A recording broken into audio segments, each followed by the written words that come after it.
Hello বন্ধুরা, সবাই কেমন আছেন? আজকে আমরা গ্রাউন্ড সার্ভিস অ্যাসিস্ট্যান্ট এর বিগত সালের প্রশ্নের গণিত সমাধানগুলো দেখব। কি ধরনের গণিত এসেছিল এবং সেগুলোর সমাধান আমরা করার চেষ্টা করব। চলুন শুরু করা যাক। প্রথমে এসেছিল 1 নাম্বার,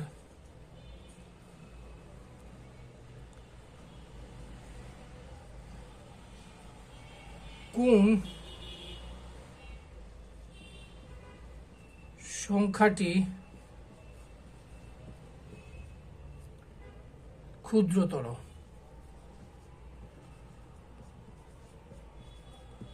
বলছে নিচের কোন সংখ্যাটি ক্ষুদ্রতর। অপশানে ছিল ক নাম্বার 1/7,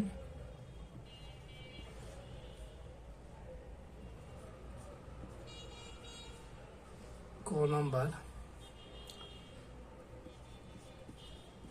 42 এবং ঘ নাম্বার অপশান ছিল হচ্ছে 3/28।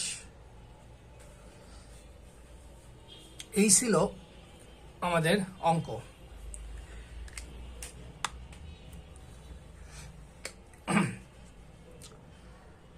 নিচের সংখ্যাটি কোন সংখ্যাটি সবচেয়ে ক্ষুদ্রতর, মানে সব থেকে ছোট? আমরা এই ধরনের অঙ্ক আমার গত ভিডিওতে দেওয়া আছে, কিভাবে করতে হয় নিয়মটি আমি দেখিয়েছি, তবে আমি আবারও দেখাচ্ছি। প্রথমে আমরা এই দুটো তুলনা করব এবং তারপরে এই দুইটা এখান থেকে যেটা পাবো তুলনা করে, এখান থেকে যেটা পাবো সেটার ফল আবার তুলনা করে যেটা পাবো সেটা হলো রেজাল্ট। তো চলুন এই দুটার মধ্যে আমরা তুলনা করি কোনটা ছোট। যেহেতু আমাদের ছোট বলছে, মানে ক্ষুদ্রতর, তাই তুলনা করতে হবে কোনটি ছোট। 1, 7, 3, 14, এই দুটো তুলনা করার চেষ্টা করি। আমরা জানি আড়াআড়ি গুণ করতে হয়। 14 3 7 21, 14 ছোট 21 বড়। এখন আপনি বলতে পারেন যে 21 কেন এই পাশে লিখলাম আর 14 কেন বাম পাশে লিখলাম? 14 তো ডান পাশেও লিখতে পারি, আবার 21 বাম পাশেও লিখতে পারি, তাই না?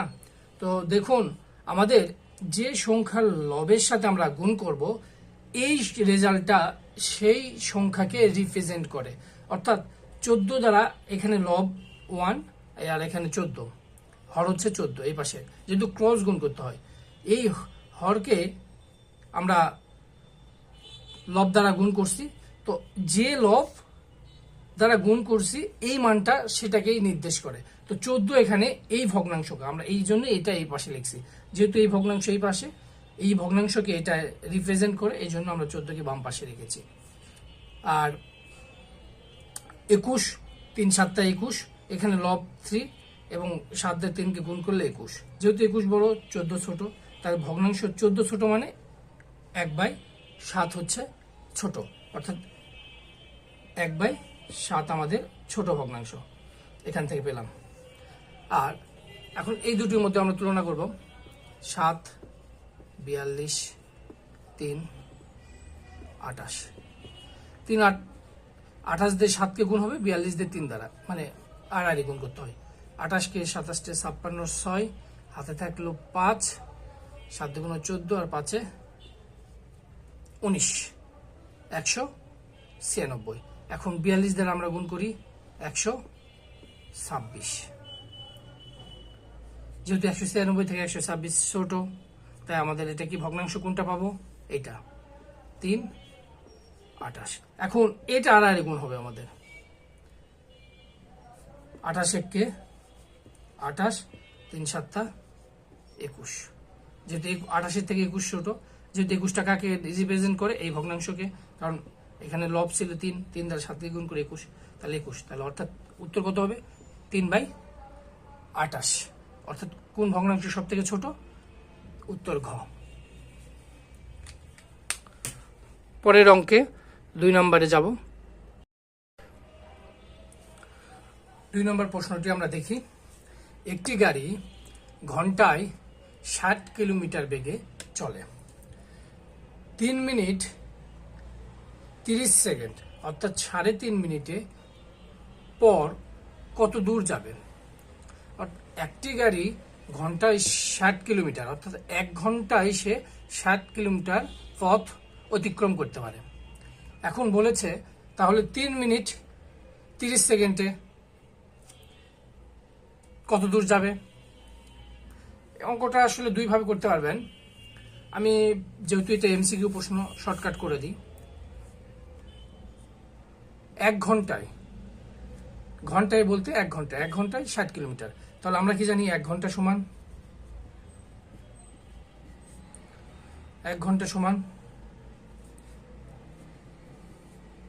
60 মিনিট। আর এখানে প্রশ্নে বলা আছে 3.5 মিনিট। 3.5 মিনিট আমরা এইভাবে লিখতে পারি কিনা, বা 3.3 মিনিট 30 সেকেন্ড, 3.5 মিনিট আমরা এইভাবে লিখতে পারি কিনা, এত মিনিট।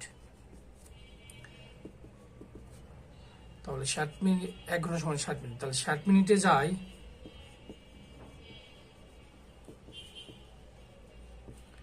60 কিলোমিটার। 1 ঘন্টা মানে হচ্ছে 60 মিনিট। তাহলে 60 মিনিটে যায় 60 কিলোমিটার, 1 মিনিটে যায়, অতএব আপনার 3.5 মিনিটে যায়। 3.5 মিনিটে যায় 60 গুণিতক এত কিলোমিটার। এরকম কাটাকাটি করলেই পাবেন।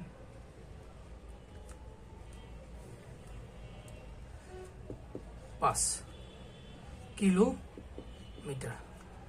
কিন্তু অপশানে ছিল, অপশানে কিলোমিটারে ছিল, অপশানে ছিল ক নাম্বার 38 কিলোমিটার, খ নাম্বারে ছিল কিলোমিটার, গ নাম্বারে ছিল 45 কিলোমিটার, ঘ নাম্বারে ছিল 30 কিলোমিটার। উত্তর খ।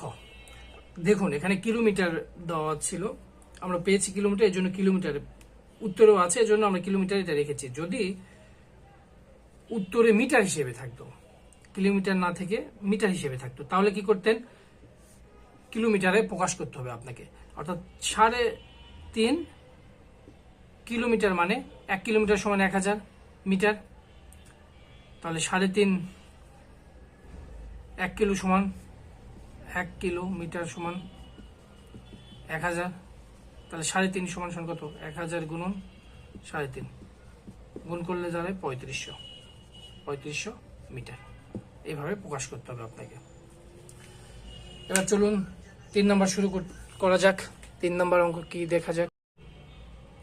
দেখুন 3 নম্বর অঙ্কটি ছিল 4/5 অর্থাৎ 5 ভাগের 4 অংশকে শতকরায় প্রকাশ করলে তা কত হবে? অর্থাৎ এটাকে শতকরায় পার্সেন্টেজে আপনাকে কনভার্ট করতে হবে। এটা একদমই সহজ অঙ্ক। 4/5 ইকুয়াল টু, এটাকে শতকরায় যখন প্রকাশ করতে হবে তখন এটার সাথে 100 গুণ করলে হবে, আর কিছু না।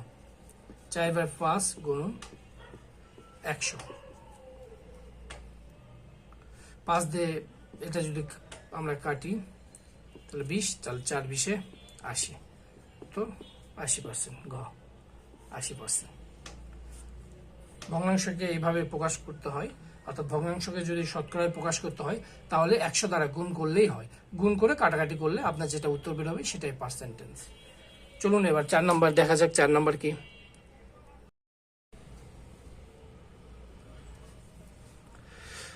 দেখুন 4 নম্বর অঙ্কটি ছিল পিতা, মাতা ও কন্যা 3 জনের বয়সের গড় 30 বছর এবং মাতা ও কন্যার এদের দুজনের বয়সের গড় 25 বছর হলে পিতার বয়স কত? অপশানে আছে ক নাম্বার 30 বছর, খ নাম্বার 40 বছর, গ নাম্বার 50 বছর এবং ঘ নাম্বার 35 বছর। দেখুন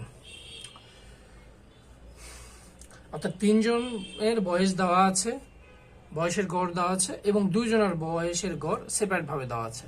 তো আমরা 3 জনের বয়সের থেকে 2 জনের বয়স বাদ দিলেই, অর্থাৎ পিতা, মাতা এবং কন্যার মোট বয়স থেকে যদি আমরা মাতা ও কন্যার বয়স বাদ দেই, অর্থাৎ মাতা আর কন্যার বয়স যদি আমরা বাদ দিয়ে দিই, তাহলে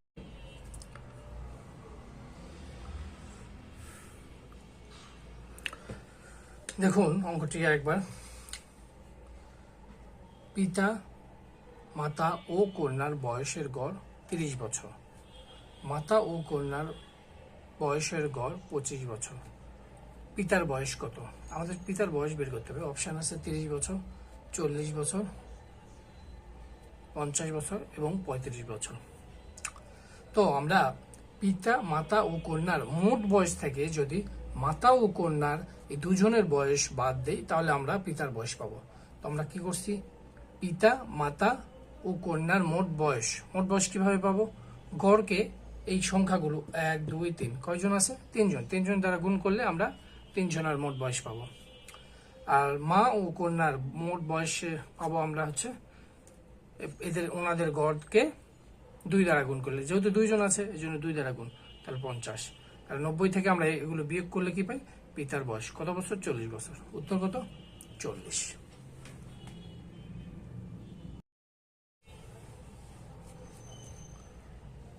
5 নম্বর প্রশ্ন, a plus B equal to 12 এবং a into B equal to 35 হলে a স্কোয়ার প্লাস বি স্কোয়ারের মান নির্ণয় করুন।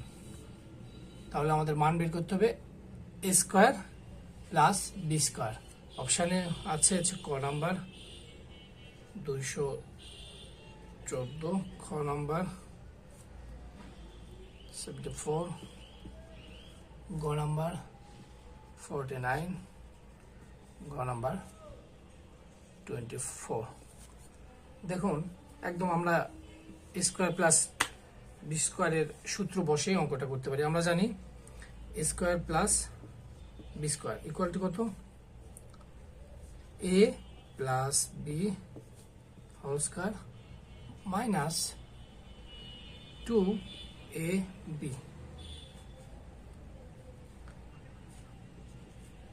এ প্লাস বি মান দেওয়া আছে 12 মাইনাস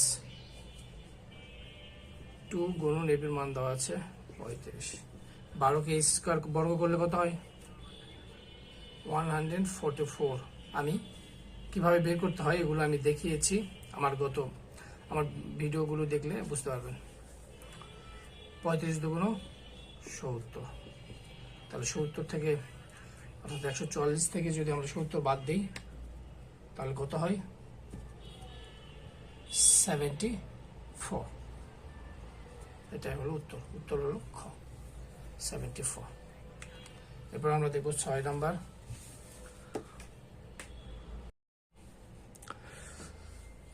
6 নাম্বার অঙ্কটি, a is to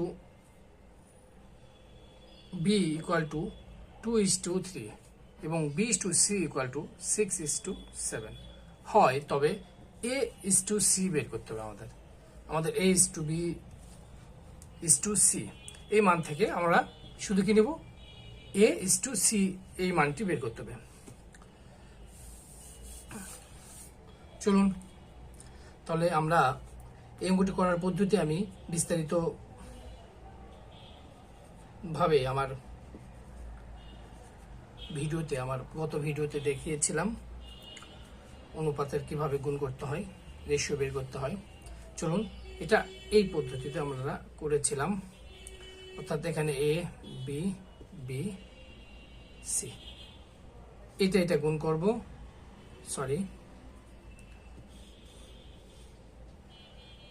এটা গুণ করব, এটা গুণ করব, এটা গুণ করব, তাহলে আমরা পাবো হচ্ছে এ বি ও সি এর রেশিও। তাহলে এটা গুণ করলাম, অর্থাৎ এখানে কি মান আছে? মানগুলো যদি বসাই দিই 2, 3, 6, 7, তাহলে এটা গুণ করলে হয় কত? 6 × 12, এটার মান হচ্ছে এ। এটা গুণ করতে হবে 3, 6, 18, এটার মান হচ্ছে বি। আর তারপরে এটা গুণ করতে হবে 3 7 21, এটার মান হচ্ছে সি। তাহলে A is to B is to C এর মান কত পেয়েছি? 18, 12, 18, 21। তাহলে আমাদের বের করতে বলছে এ আর সি। তাহলে এ আর C, A is to C সমান সমান এ 12, 21। এখন এটাকে আরো ছোটভাবে প্রকাশ করা যায় কিভাবে? দেখুন, এটাকে 3 দ্বারা ভাগ যায়, 3 দ্বারা এটাকেও যায় এটাকেও যায়। তাহলে 3 দ্বারা ভাগ করলে 4, 3 দ্বারা ভাগ করলে 7। তাহলে রেশিও হবে 4:7। উত্তর ঘ।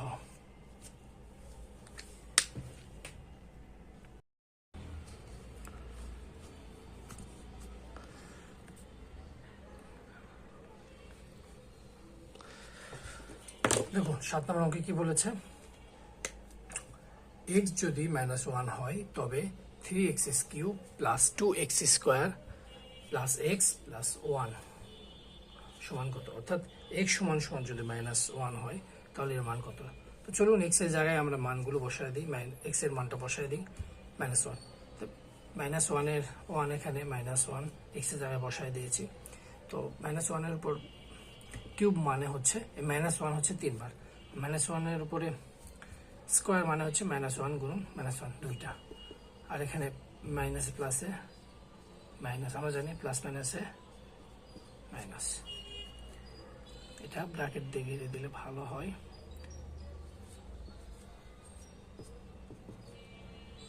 দেখুন মাইনাস মাইনাস মাইনাস 1 1 1 গুণ করলে তো 1ই হয়, তাহলে মাইনাস আর মাইনাস যোগ করলে কি হয়?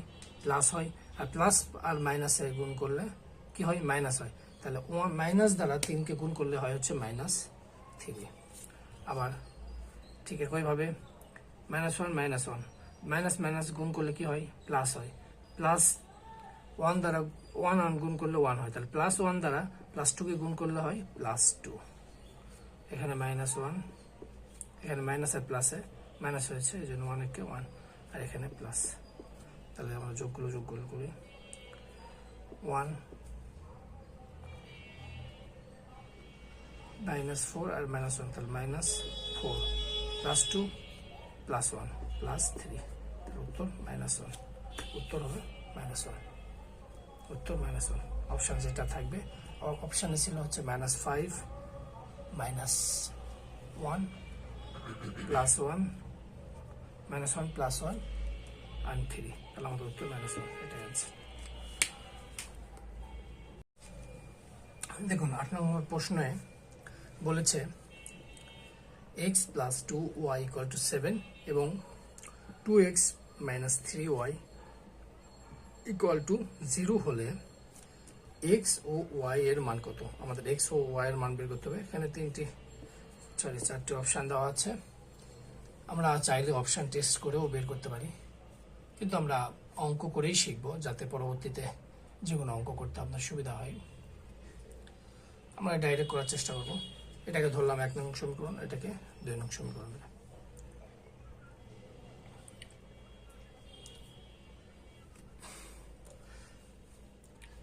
আমরা প্রতিস্থাপন পদ্ধতিতে এটা নির্ণয় করব। 1 নং সমীকরণ, তাহলে x = আমরা কি পাই? 7 - 2y, অর্থাৎ 2yটা আমরা ওই পাশে সমানের পাশে পাঠিয়ে দেবো। তাহলে x সমান সমান 7 - 2y। এখন আমরা এই 2 নং সমীকরণে বসিয়ে দেব, x এর মান আমরা বসিয়ে দেব। তাহলে 2 × 7 - 2y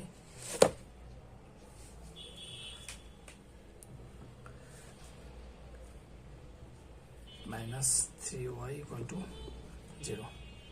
और বাবা 7 × 2 দিয়ে এটা গুণ করতে হয় 14, 2 × 4y - 3y = 0। 14 কে বেশি পার করে দিলাম, -4 -3। তাহলে মাইনাস, যেটা বড় সংখ্যার আগে মাইনাস আছে তাই মাইনাস হবে। আর পাশে গেলে -14, অর্থাৎ y মাইনাস ওই পাশ থেকে উঠে যায়। তাহলে 7 দুই পাশে গেলে 14কে ভাগ করলে 2, তাহলে y সমান সমান 2 পেয়েছি। এখন 2 এর মানটা আমরা এই সমীকরণে বসিয়ে দেবো। তাহলে x = 7 - 2 গুণিতক 2 7 - 4 সমান সমান 3। তাহলে x, y সমান সমান 3, 2 3, 2 উত্তর খ। দেখুন 9 নং প্রশ্নে বলেছে ত্রিভুজের একটি কোণ এর অপর দুটি কোণের সমান হলে ত্রিভুজটি কি, অর্থাৎ কি ধরনের ত্রিভুজ এইটি। আমরা জানি ত্রিভুজ একটি ত্রিভুজের 3টি কোণের সমষ্টি সমান সমান 180 ডিগ্রি। এখন ত্রিভুজ যদি আমরা সমকোণী ত্রিভুজ ধরি তাহলে একটি কোণ 90 ডিগ্রি আর অপর দুইটি কোণ মিলে 90 ডিগ্রি। আর স্থূলকোণী ত্রিভুজ যদি ধরি আমরা, কোণ ভেদে যেহেতু এটা বলছে, তাহলে কোণ ভেদে ত্রিভুজ কত প্রকার? 3 প্রকার। এটা গেল সমকোণী। এখন স্থূলকোণী একটি কোণ 100 ডিগ্রি হলে অপরটি দুইটি মিলে আমাদের 180 ডিগ্রি হতে হবে। আর সূক্ষ্ম কোণ মানে হচ্ছে 90 ডিগ্রি থেকে ছোট, তখন 80 ডিগ্রি, আর একটি হলো 80 ডিগ্রি, আর 70 ডিগ্রি, আর একটি হবে 110 ডিগ্রি। তাহলে দেখুন বলছে ত্রিভুজের একটি কোণ এর অপর দুটি কোণের সমান হলে, একটি কোণ অপর দুইটি কোণের সমান হলে, অর্থাৎ দুইটি কোণ এর সমষ্টি অপর একটি কোণের সমান একমাত্র এই সমকোণী ত্রিভুজের ক্ষেত্রেই সম্ভব। অর্থাৎ ধরুন একটি কোণ 90 ডিগ্রি, তাহলে অপর দুইটি কোণ ধরলাম 45 হতে পারে, বা 50-40 হতে পারে। যেটাই করি আমরা এই দুইটি কোণের সমষ্টি 90 হবে, এবং আরেকটি 90 ডিগ্রি কোণ, তাহলে এই দুইটি কোণের সমষ্টি এই কোণের সমান। সুতরাং আমাদের এই কোণটি হবে হচ্ছে সমকোণী। কেমন ত্রিভুজ এটা? সমকোণী ত্রিভুজ। এরপরে আমরা যাব 10 নাম্বার শেষ অঙ্ক। আমাদের শেষ অঙ্ক 10 নাম্বার অঙ্কটি দেখুন, একটি আয়তক্ষেত্রের দৈর্ঘ্য প্রস্থ অপেক্ষা 4 ফুট বড়, দৈর্ঘ্য যদি 8 ফুট হয় তাহলে ক্ষেত্রফল কত? তাহলে কি বলা আছে? কে বড়? 4 ফুট বড় দৈর্ঘ্য, তাহলে দৈর্ঘ্য যদি 8 ফুট হয় তাহলে প্রস্থ কত? প্রস্থ অপেক্ষা দৈর্ঘ্য 4 ফুট বড় মানে হচ্ছে দৈর্ঘ্য অপেক্ষা প্রস্থ 4 ফুট ছোট, তাহলে 8 বিয়োগ 4, তাহলে 4। আর আয়তক্ষেত্রের দৈর্ঘ্য সমান ক্ষেত্রফল সমান কি জানি আমরা? তাহলে আমরা দৈর্ঘ্য পেয়েছি, দৈর্ঘ্য গুণন প্রস্থ সমান সমান 32, উত্তর 32। এই ছিল বিমানের গ্রাউন্ড সার্ভিস অ্যাসিস্ট্যান্টের বিগত সালের গণিত এর সমাধানগুলো। যদি আপনাদের ভালো লাগে প্লিজ সাবস্ক্রাইব করবেন। ধন্যবাদ সবাইকে।